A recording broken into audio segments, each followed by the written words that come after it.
અમારી ટીમનું નામ અટલ છે. અટલ નામ કેવી રીતે આવ્યું છે તો કોઈક એડમિન છે, કોઈ ટેક પર્સન છે, કોઈક રિસ્પોન્ડ કરે છે, એ બધાને એકત્ર કરીને અમે અમારી ટીમનું નામ અટલ રાખેલું છે. વિષય છે બાળકોમાં કમ્પ્યુટર શિક્ષણનો અભાવ.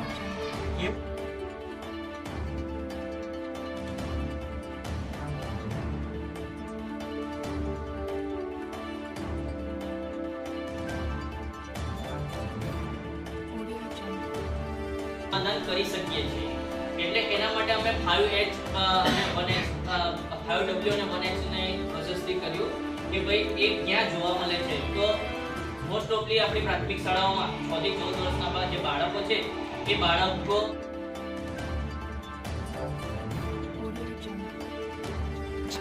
અમારા ગ્રુપનું નામ માસ્ટર ગ્રુપ છે.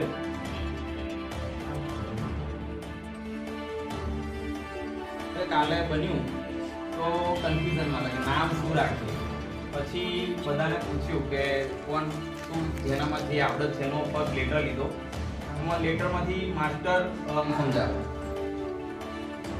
બાળકોને એમ તો આપણે પુસ્તકોથી પુસ્તકીય જ્ઞાનથી એમને થોડું બોરિંગ લાગતું હોય છે, જેથી એ શાળામાં આવવા માટે એમને ગમતું ના હોય. એટલા માટે બાળકોને શાળામાં આકર્ષવા માટે અમે અહીંયા કેટલીક ગેમો બનાવી, ગેમો માટેના અલગ અલગ ગ્રાઉન્ડ, બાસ્કેટબોલ, ક્રિકેટ માટેનું ગ્રાઉન્ડ.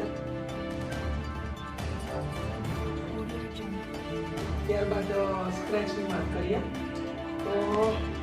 તો કબાટ જુગાડ બનાવ્યા બાદ બીજો જે પોઈન્ટ હતો આપણે ટેક ને નોન ટેક. તો ટેકની અંદર આપણે સ્ક્રેચની અંદર તો બાળકો શાળામાં આવે તો આપણે અમારા પ્રોજેક્ટની અંદર ગેમને મહત્વ આપવામાં આવ્યું છે. તો અમે સ્ક્રેચનો ઉપયોગ કરીને ગેમ બનાવી છે અને બાળકોને વાર્તાઓ જોવાની બહુ ગમે છે.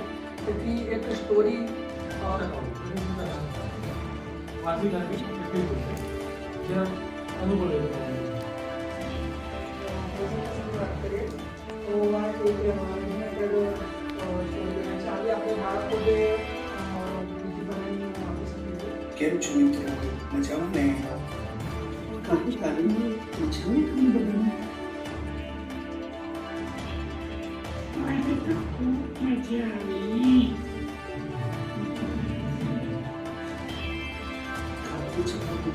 છોડી રમવાની મજા આવી.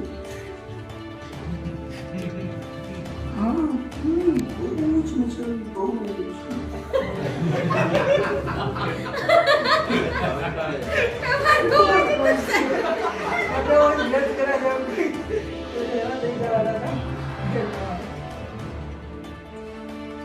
આમાં તમે તો ફોર્સ આપીને તમારો સ્કોર વધશે એટલે બાળકોને આ ગેમ પ્રત્યે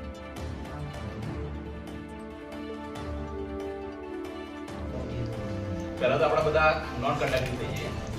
કોઈ રેકી નથી કરતો ગભરાતા નહીં.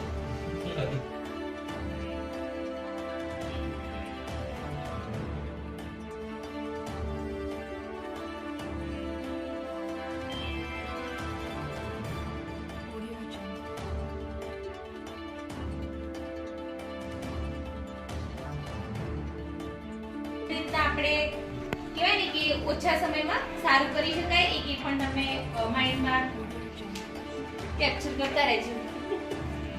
ઠીક છે, તો ટાઈમ સ્ટાર્ટ તમારો. મને બોલો.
હવે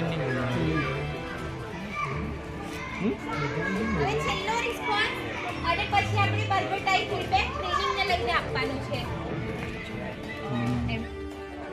એમટી તરીકે હું આજે મારી જાતને પ્રોમિસ કરું છું કે આ જે સમય છે વચ્ચેનો, જ્યાં સુધી મારી બ્લોક કક્ષાની તાલીમ નહીં આવે ત્યાં સુધી આનો જરૂરથી અભ્યાસ કરીશ અને સારામાં સારી ટ્રેનિંગ બ્લોક કક્ષાએ થાય એવા મારા પૂરતા પ્રયત્ન કરીશ. તાલીમ બહુ ટાઈમ ટેબલ મુજબ ચાલે છે અને હું ટાઈમ ટેબલનો ખૂબ આગ્રહી છું, પણ એક રિક્વેસ્ટ છે કે ટાઈમ બહુ લેન્ધી લાગે છે, બહુ અઘરું લાગે છે, તો થોડું રિફ્રેશમેન્ટ ટાઈમ આજે પણ વધી જતો તો સારું. એમનું વધારે સાંભળવાનું. સૌપ્રથમ તો શાળામાં જઈને વિદ્યાર્થીઓ જોડે આને સમજાવીશ અને હું પોતે સમજીશ અને હજુ સારી રીતે શીખવાનો પ્રયત્ન કરીશ. કોડિંગ વિશે, સ્ક્રેચ વિશે પૂરેપૂરો અભ્યાસ કરીશ ઘરે અને કમ્પ્લીટલી શીખીશ અને ત્યારબાદ મારી શાળાઓમાં અને તેમજ પે સેન્ટરમાં જે તે શિક્ષકો હોય અને તાલુકામાં જે તે શિક્ષકો હોય એમની સારી રીતે ટ્રેનિંગ આપીશ તો હું પ્રોમિસ કરું છું. અહીંયા જે 2 દિવસ તાલીમ લીધી એમટી તરીકે એ સ્કૂલમાં જઈને એનો બાળકો માટે ઉપયોગ કરી અને આજે કોમ્પ્યુટર કોડિંગ છે, સ્ક્રેચ એપ્લિકેશન છે, એ બધી સ્કૂલના લેપટોપમાં, પીસીમાં બધામાં નાખી દઈશ અને છોકરાઓને ધીમે ધીમે શીખવાડવાનો પ્રયત્ન કરીશ. તરીકે જે પણ કોડિંગની તાલીમ લીધી છે એનો સંપૂર્ણ ઉપયોગ કરીશ અને એનો ઉપયોગ કરતાં પહેલાં પોતે શીખીશ અને સારામાં સારી તાલીમ નેક્સ્ટ લેવલે થાય તેનો પ્રયત્ન કરીશ અને બાળકો અને જે પણ શિક્ષકોને આની તાલીમ લેવાની છે અને એ લોકો સારામાં સારું શીખે અને સારામાં સારો ઉપયોગ કરે તે રીતના પ્રયત્ન કરીશ. પહેલા દિવસે આવ્યા અને જે બધી પ્રવૃત્તિઓમાં ભાગ લીધો એની અંદર અમે ઇફેક્ટિવલી ભાગ લીધો, જેની અંદર હિંકાથોન કરી, પછી બધી પ્રવૃત્તિઓ કરી એની અંદર સારી રીતે અમે ભાગ લીધો અને સ્ટ્રેસની અંદર પણ અમને બહુ મજા આવી. શરૂઆત આપણી ટ્રેનિંગની સારી થઈ. પહેલા દિવસે થોડુંક નોલેજ ખબર હતી કે ભાઈ કોડિંગમાં જવાનું છે, કંઈક નવું હશે, કંઈક નવું જાણવા મળે, સારું જાણવા મળ્યું. અને વાત કરું ટાઈમિંગની, ટાઈમ તો બરાબર હતો આમ, પણ થોડોક કેવું કે રિલેક્સ અમુક વખત થવું જોઈએ માણસને, તો એનું મળવું જોઈએ. કારણ કે સતત પેલું રહે તો બર્ડનના લીધે મગજ પણ અમુક વખત હેંગ મારી જાય કોમ્પ્યુટરના છે. તો એક થોડુંક ટાઈમ ફેક્ટર થોડુંક સ્ટેપ બાય સ્ટેપ હતો, જ્યારે મશીનરી ચાલતો હોય ને એમ ચાલતું હતું અમુક વખતે. તો થોડુંક રિલેક્સ રહે તો વિચારવાનો પણ સમય મળે. અને ઓવરઓલ તાલીમ બહુ સારી રહી અને આજે પણ સારું જાણવા મળ્યું. તરીકે અને હું એક કોમ્પ્યુટર ટીચર છું, તો હું સી લેંગ્વેજ અને HTML શીખું છું ક્લાસમાં, તો આ નવું સ્ક્રેચ પણ શીખવાડીશ. કે જે પણ આ તાલીમ આપી છે એને હવે શાળાના વિદ્યાર્થીઓ અને બ્લોક કક્ષાએ સારી રીતે તાલીમ આપવાનો પ્રયત્ન કરીશ. કરું છું કે આવતીકાલે જઈને શાળામાં મારા 4 લેપટોપમાં ઇન્સ્ટોલ કરીશ અને છોકરાઓને જેને કોમ્પ્યુટરમાં રસ છે એને કાલે જ આ બતાવી દઈશ. તમારા બધાની જોડે 3 દિવસ ઘણી બધી મજા આવી, ઘણી બધી વાતો છે, બધી જગ્યાએ આવું મોટું મોટું નથી પણ વાતો જે છે